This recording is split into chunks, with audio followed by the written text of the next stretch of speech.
right, welcome everyone to episode 16 of Paperboy Ventures. We've got a fun one today as we're joined by Isaac Medeiros, the founder and CEO of Kanpai Foods. Isaac, welcome to the pod. For having me. I've been seeing this all over LinkedIn for months now, so it's a real pleasure to be here. Amazing. We're happy to have you and looking forward to going deep on the Kanpai story here today. But before we really get going down that path, can you just give us a quick elevator pitch? What are you doing at Kanpai? It is building the snack company for the TikTok generation, right? I saw that line. Very powerful. What does that mean? The TikTok generation, is that just Gen Z? What do you think about that? Really, anybody under 30. On a high level, there's a lot of product innovation, online distribution innovation happening on platforms like TikTok and YouTube and Instagram. And the very large candy incubators are very slow to move on that. And they've been slow to move on that. We're digitally native and we know we can pick up trends very quickly. Our first line of products was a freeze-dried candy line, which we've distributed into 5,000 plus retailers this year.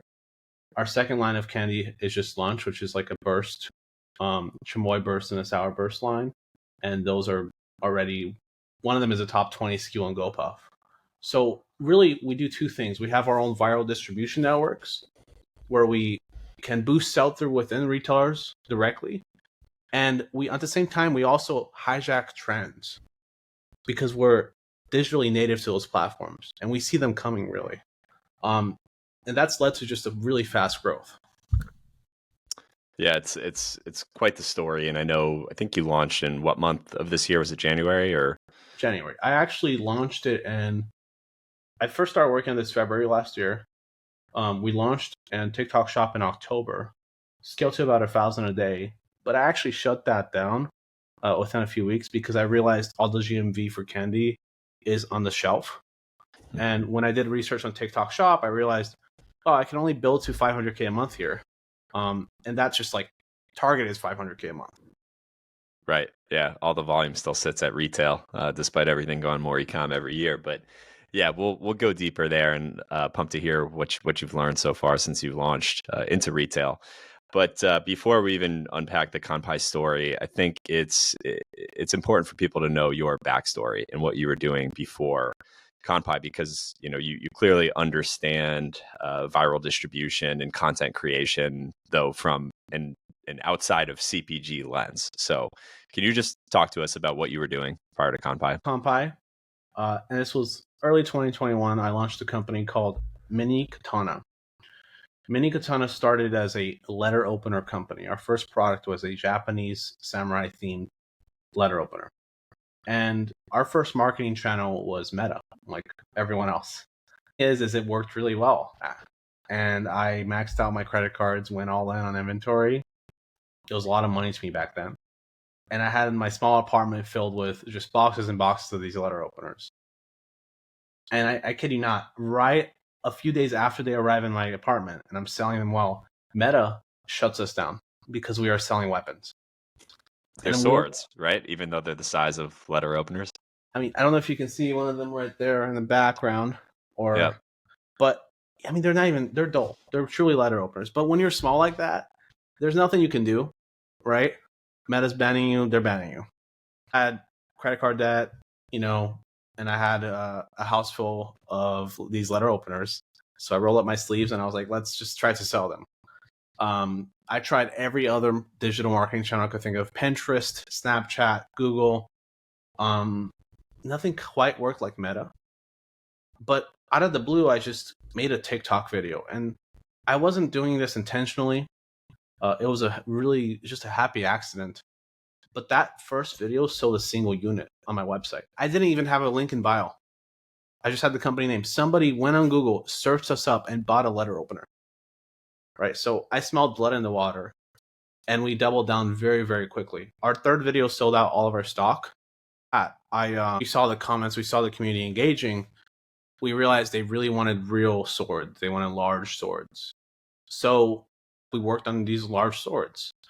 We scaled to 2.4 million our first year, and that was through pre-orders. That's how we financed all of it. And then our second year approached, and we were at 1 million followers on TikTok, 100,000 on Instagram. I was like, what's next, right? I see myself as a creator here. I'm making all these videos myself. Well, three things were next. First of all, I had to hire a team of creators because I really enjoy the product side more and the high level execution more. And the second thing was we wanted to focus on YouTube that second year. This was 2022. So we launched on YouTube after hiring a team. And since launching in mid 2022, we've scaled to 16 million subscribers, about 1 billion views a month across our entire channel network for that brand. It was crazy how fast it grew. But we saw a really big problem in late 23 and mid 23, which was we just weren't growing anymore. Despite viewership and audience growing and all the other metrics indicating growth, sales were not increasing, right? And we looked deeper and we realized, this isn't necessarily a product issue or a marketing issue. This is a TAM issue. There's only so many people in the world that want to buy a real sword. It's a great business, but it's a niche business. We looked at the market. We looked at what fit our playbook the best. And there's not a whole lot of categories that fit our viral marketing playbook well, right? There's very few. Candy makes one of those lists. The reason why we pick candy is because the TAM for candy is just absolutely massive. You're talking about hundreds of billions of dollars globally. So it's a big playground for us to play in. The complete opposite of my last business. I bought my first small freeze dryer in mid 23. And I started experimenting and, seeing what could go viral. But one thing I noticed was the product was also delicious, right? Like that's really what I became obsessed with. Like I want to make the best tasting thing because I know that from a CPG standpoint, taste is all that matters. You can market it really well, but you also need to make it sure it's a great product. And we launched it in TikTok Shop in October. And that was a MVP test to see if there was going to be some demand for the brand, for our concept. And there was. We scaled to 1,000 a day very, very quickly within a week. I kind of did research on the platform at that point. Who's succeeding here? It was still very early in TikTok Shop. And the biggest brands were only making a few $100,000 a month. I had a few friends in CPG who told me, Isaac, Target is potentially $1 million a month for you, right? And in my head, it's almost as much work to get $1 million in TikTok Shop as it is to get a massive CPG account. So what I did is I shut down TikTok Shop. I did a massive rebrand that you can see the design today to look more appealing on shelves. And then we relaunched it in January. Our first accounts were Hot Topic, Box Lunch, World Market. And it's just been kind of just growth since then. Yeah, I don't know if anybody in the history of consumer goods has ever pivoted from swords to CPG candy in particular. So it's kind of an amazing story. And when you first realized it was candy that was going to be the play, how long did it take you to come from that decision to actually launching the first product that you sold? Realizing candy to launching, I realized it was candy in February and I launched in October. It's one of the things I think that stands out to me the most is how quickly you're able to do things from, like the first product concept to actually putting something that's out there. So can you kind of just talk us through your thinking and how you pull that off? Because if you think about these larger CPGs and even the smaller ones, it takes generally well over a year from the point you have a product idea to actually getting it on shelf. I think you said it beautifully just now. They're all slow. So being fast is such a large advantage. And when you're digitally native and operating on viral distribution and trends, you need to be fast to react. That's a prerequisite to succeed in that marketplace. The sword business taught us that. That's in our DNA. Moving fast is in our DNA. When we launched Kanpai, we rented a small commercial kitchen in a shared facility, and we made it all ourselves. I stayed up all night with one other employee, making all the first batches myself. expanded into a larger kitchen. We tried going to Coleman's, but they didn't move at the speed we wanted them to. I think one of the things that makes me move really fast is we are just willing to do it all ourselves if nobody wants to do it our way. Yeah, and I think that's admirable, but brands at the early stage usually don't take manufacturing into their own hands for cost reasons. It's expensive, it's risky. So are you still self-manufacturing everything today? You are. And so how are you doing it this early in the game without giving away the all your secrets, but just at a high level, like how are you making this work? I mean, keep in mind, a lot of our lines are freeze dried. So candy is a raw material for us.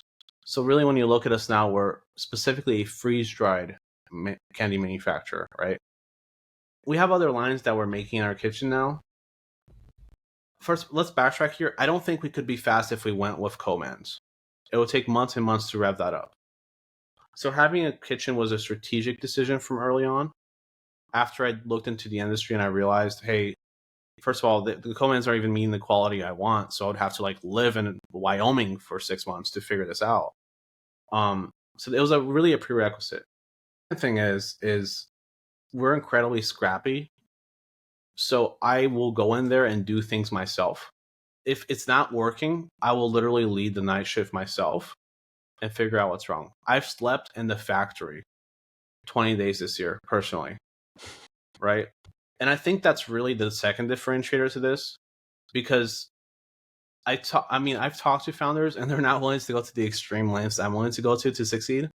The third thing is that we're like a light manufacturer. The freeze dryers themselves are not like large industrial equipment. And we partner with third-party candy manufacturers to make the raw goods, and they're really doing the real heavy lifting. So we just try to move as fast as humanly possible, and that's the recipe we found. Got it. Okay. Really good to know. And then, I think the freeze dried is your number one product line right now. Can you kind of walk us through how you spotted that as the trend in the first place? Because I've seen it blowing up all over the place this year, but where it really hit my radar was probably in the spring, seeing it at trade shows, and now you see it just more and more online, and some of the big candy players are now dabbling with freeze dries. So how did you first recognize that was the play? A recurring journal entry where if I see a product trending enough, I will write it down. And freeze dried candy has been trending on TikTok for 4 years now. Oh, wow. That's much longer than I thought. Yeah, it's not new. I think one of the things that makes it so different is we're so native to the platforms we're getting attention in that we just know when something is happening. Right? The burst line is actually a reaction to a new trend, which we're now first to market on shelves on. And that's why we're seeing such ridiculously high sell-through on initial launch. Yeah, and I want to get to burst, but as for the freeze-dried line, so you recognize the trend, you created the product, and then you built the virality behind the brand and the product lines. I think it's something like 500 million views in 6 months. So how are you thinking about the content strategy that you're putting in place to actually make that happen? So right now we started with YouTube because that's where the most distribution is. And the goal for Kanpai, for anybody that goes and watches our content, is to make the largest candy channel on the platform. It's not to make the largest freeze-dried channel on the platform. It's not to make the largest, Kanpai channel. We want to go after the broad category. And when we think about content, if you make content that's very specific, like if we just make content about making the candy over and over again, what ends up happening is you don't reach a broad audience. So the way we look at content is what's the biggest potential TAM and demand content on the platform? And that's mass entertainment, right? So when we approach a video, we're making videos that are designed to scale to hundreds of millions of views and have the product in them as a secondary element, right? So maybe the video is about a joke, and then the product is used to smack down on the table as a part of that, and somebody eats it, right? So we're not really pushy, but what that causes is really just massive brand awareness. And we're seeing that translate to sales on shelf because our default sales velocity is higher than our competitors. Now we're launching on TikTok, right? And we're back. We're coming back after having a little more resources to execute more. And we're looking at TikTok Shop in particular. And how do you play on TikTok Shop? The strategy there is TikTok Shop is just a sampling program. We've realized we've already done this test over the last week. If you just aim for a break even on your product, you will absolutely eat up GMV because the consumer on TikTok is so price sensitive, right? And I mean, you're staking like sneaky little cards in there, going, "Hey, maybe if you like our candy, go check us out at Target." What happens then? So Yeah, you'll every make single money on the platform has a lifetime different. value of the customer and the repeat purchase, and you drive trial on TikTok Yeah, I Shop. mean, I talk to brands spending $10 a unit on sampling. We're spending like zero. We're breaking even, right? And we're going to Yeah, scale that to hundreds of thousands of units a month over the next year. So the goal is every single platform has its own strategy. YouTube is mass entertainment. You can watch our videos on our YouTube channel. Kanpai is going to be TikTok shop led. TikTok is going to be TikTok shop led because that's where all the views are now. Instagram is probably the last platform we'll crack, but we have 10,000 plus followers there, which I think is pretty good for your first few months. yeah. I think the content strategy and channel distribution of the content is so intriguing. When you mentioned, so the primary I guess theme of all of this content is something that's trending. It's not the product itself, and then secondary is where you insert the product. So how are you actually creating these concepts? So is this just like you? Do you have a team that you work with? Is this you being on social media, watching stuff, and then just coming up with the ideas yourself? How are you doing it? I have a studio in Spain for Kanpai. We actually spend only $10,000 a month on this. So you work with that studio to create the content, and this is just your own earned or We owned set them content. up. Yeah, We spent a few months setting them up. They're on autopilot. That's how I work across both brands. We are good at building systems for virility. I think what makes us very differentiated is we are good at manufacturing continued free distribution online. yeah. And then in terms of how you think about paid media versus that earned, are you supporting this with paid advertising, or are you more so leaning on just the organic nature of it spreading? On YouTube, it's all organic. We're about 50 million views organically a month right now on our YouTube channel. If you look at what we've done on the platform, it's about 500 million total for the year. TikTok Shop will probably be supported by a bit of ad spend, but again, it's all at break even. Spending ad dollars is retail media, which a lot of CPG brands do that. And we're finding it just ridiculously efficient. So we're going to keep increasing those budgets. Smart. Yeah, it's also the closest dollars you could spend to the actual sale of the product. So usually a pretty solid return there. And I'd love to talk about the kind of your approach to sales strategy and how you're thinking about online versus offline. But just stepping back to the brand itself. So Kanpai, what does that mean? What's the story behind the brand? Kanpai means cheers in Japanese. I grew up watching a lot of anime, and I think an under-indexed thing is that 60% of Gen Z watches anime. If you look at older generations, you know, I don't know what the generation before Gen Z was. I can't quite remember, but I think it's like a also ridiculously high number, 40, 30%. So it's increasing. And you don't see brands really building for that audience. So when we saw candy, we were like, shelves are crowded. It's very competitive. How do we stand out? Let's just have a Japanese aesthetic, an anime aesthetic. And I think that's worked really well. It lets us really stand out on shelves. When you have a full assortment of our candy, it just looks like an art piece, right? It means cheers because that translates to happiness, which is what we're trying to create with the content, with the brand, and the product.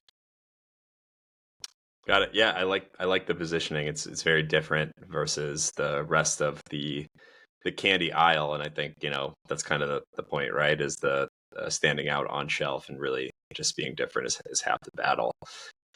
What about the brand mascot that is on the front of the packaging? Any significance to that or backstory there? We just I'm obsessed with mascots on products. I don't think enough products do a mascot. I grew up eating Frosted Flakes, and Tony Tiger was like a legend to me. Well, we wanted a mascot on the product as a way, because eventually what we're going to do is we're going to have mascot in the videos. We don't have that quite yet, but we're launching that next year. When I think of content, I think we could be doing so much more, right? Like our current YouTube channel is mass entertainment with our studio. Let's go launch a new channel that's about our mascot and keep building more free distribution and more brand equity on these platforms. The mascot was always a core part of the vision. It's just the reason why we landed on Panda is because we had so many concepts, and the Panda just looked the most distinct in the candy aisle. Like there's no other brand doing that. If you go to look at a candy aisle of Kanpai, it kind of speaks for itself. Yeah, I couldn't agree more. A big fan of mascots attached to brands. I don't know if it was just growing up in that age and brands seem to go away from it, but it does feel like it's coming back a little. So love to see that. And do you have a name for the panda yet, or? No, when we get to 1 million subs, we're going to run a massive event and competition, because if you want a community, you have to make them a part of the decision making process. Right. That's awesome. So looking forward to that. All right, so let's shift gears over to your sales strategy and kind of what you're seeing out there in the market. I know we were talking before this, and you mentioned that Target is a big player for you, and you've learned quite a bit at that retailer. So can you talk about how's it going with Target, and what are you learning in that Yeah, customer? so backtrack, we launched in specialty first. So that's World Market, Hot Topic, Box Lunch, FYE, kind of odd retailers and odd selection, JCPenney, right? And the reason why we did that is because we wanted to learn about retail. I didn't really know what I was doing, right? So I learned some valuable lessons there. And actually, the product performs quite well in specialty. It's kind of Japanese aesthetic. So it does really well in those accounts. We actually have a top 7 candy SKU in World Market, which is kind of they have 300 plus candy items on those shelves. So that's a big accomplishment I'm proud of. But then we wanted to go mass, and we chose Target because they have they're great at curation, and we felt like they matched our vibe the best. Grew up going to Target, right? That always helps. But I think the biggest thing we learned, and I'll be blunt here, is we were undercapitalized for the launch. We've raised about $1.5 million in angel funding, and when you talk to other CPG companies, they've raised 5 million, and then they launch in mass. So we just learned a lot about what we need to execute, which is why we kind of stopped growth this year for the rest of the year to kind of settle in and catch up. Right. Second thing we learned is how to, like, CPG is all logistics, really, when you get down to it. You can do marketing, you can have a great product, but if your logistics you can't execute, you're going to be in trouble. I think for a small brand shipping everything out of LA, we've executed quite well. We launched nationwide in Target, but I think it was very humbling, and we've learned a lot of lessons. Next year, we'll be onboarding a 3PL to help with other large launches. We have some other big accounts lined up for next year that I can't quite speak about, but I'm very excited about them. Yeah, and that's quite the array of stores to launch in, from JCPenney to Hot Topic to Target. So thinking forward to the next stage in 2025, what's the channel focus? Are you going to double down in mass? Are you thinking of moving into convenience, or is online more of a play with potentially Amazon? What are you thinking? Well, the goal is always to meet the consumer where they are, right? And you look at candy, and it's convenience and mass. So those are the channels we'll focus on. People don't buy candy online; it's an impulse buy. I think we'll have a few 100,000 in TikTok shop revenue every month next year, but that's really just to raise awareness for our retail game, right? That's where all the GMV is. So, our goal next year is to launch into another mass account, And we're in talks with two of them, and I don't want to be specific because we're not 100% there yet. But we know the product performs and outperforms its competition, so we're very confident that the next move is distribution. Because when you're in candy, the way you win is distribution.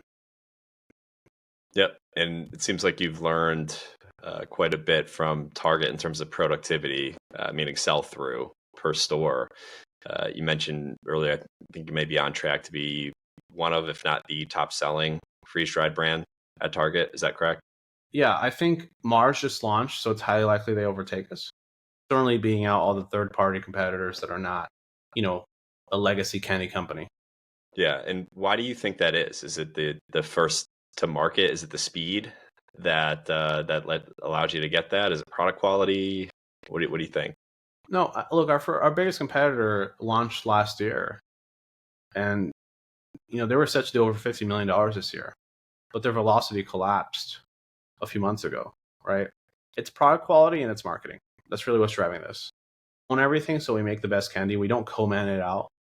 I have some competition that has decided to co-man in China, for example, and that's just not something we believe in. And no one else has the viral distribution that we have.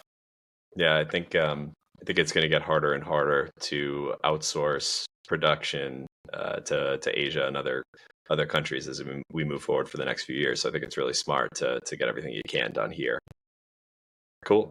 All right. So I think you kind of answered my questions as far as the retail strategy and meeting consumers where they actually shop. I think I don't know what the numbers look like, but I'm sure it's heavy retail. Are you going to dabble in online, or is it really just TikTok Shop to drive trial and awareness that you support at retail, or what's your thought there? We'll probably eventually launch a website just to have, maybe a subscription play, but to us, it's just drive it all into stores. I mean, Feastables went through something where they started with ecom, launched into Walmart, 7-Eleven, and then they took down their ecom eventually, right? So that all the candy is bought inside of stores. Yep, that's correct. So cool. I like where the strategy makes sense, and looking forward to seeing what you do there next year. So I know you're sort of at this inflection point in the business now, and super successful year one. So congrats on all that. But if you're going to zoom out, a few years down the road, would love to hear from your perspective. What's the long-term goal for Kanpai? This has always been a global brand. One of the things about our content playbook is it reaches global audiences. Business Mini Katana has a Spanish channel we launched a year ago with 5 million subscribers. And we don't really see sales from that. I just wanted to do it because I wanted to do it. We don't ship to anywhere else besides the US and Canada. So Kanpai is going to follow the same playbook. And when you look at like a company like Mondelez, they're looking at almost an even split in revenue between every continent because candy is so global, right? And when you look at the data, I mean, we have a anime aesthetic, and it's not just a US phenomenon; it's a global phenomenon as well. So I think next year is going to be focused on the US market. There's some key accounts that if we launch it, can take the brand to 50 million plus. Then we're going to start looking international.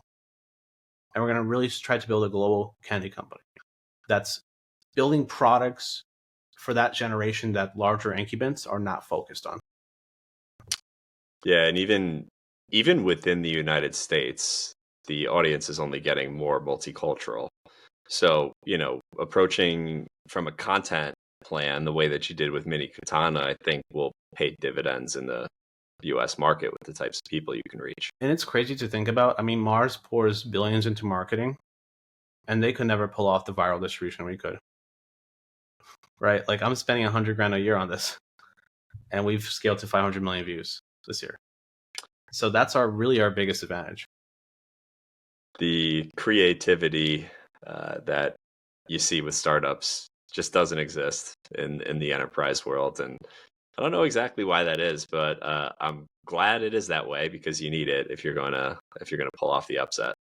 I mean, look, they went on distribution, right? They can really just brute force success on anything, But I think that makes you complacent. Look, when you look at candy, like I think the last great invention is nerd clusters, and that was invented in 2018. but like nothing has really been invented since the 80s. No, like when you think of like a candy brand, like a big candy brand you're familiar with or you love, they're all old. Like it's one of the few categories that has a massive, massive TAM, and there's no new incumbents. Yeah, I think the one that comes to mind for me is what's it, Sour Strips, which we just saw get acquired, which creator led, super creative brand, but the product itself isn't much different than what was out there. They're Sour Strips, which I used to eat a ton of when I was a kid. So I think if you can combine the new product formats with your distribution strategy, the potential is pretty massive. Yeah, I'm a big fan of sour strips. It's one of my favorite candies, and it was an inspiration for what we did. Yeah. And, from your own perspective, is this something you could see yourself running for 5, 10, 20 years, or is this more a play where you want to scale it to a certain standpoint and get out? Well, I'll tell you this: if I think this is a perfect strategic acquisition, right? You look at it, we have viral distribution, which you would be buying. By the time somebody buys us, we'll have 5 million plus subscribers easily, right? We have product innovation, which you'd be buying. But I also think that I'm very passionate about this category, and I can keep going. I mean, I am spending 70% of my time just tinkering or formulations personally because I love candy that much. Well, you're in the right job then. So nice work getting into it. Thank you. Cool. Well, really appreciate you joining, Isaac, and enjoyed the conversation. I think Kanpai is up to some great things, and we're all looking forward to watching you execute over the next few years. So well done. Thank you, Kyle. Appreciate it. All right. Thanks for joining again, and we'll chat soon.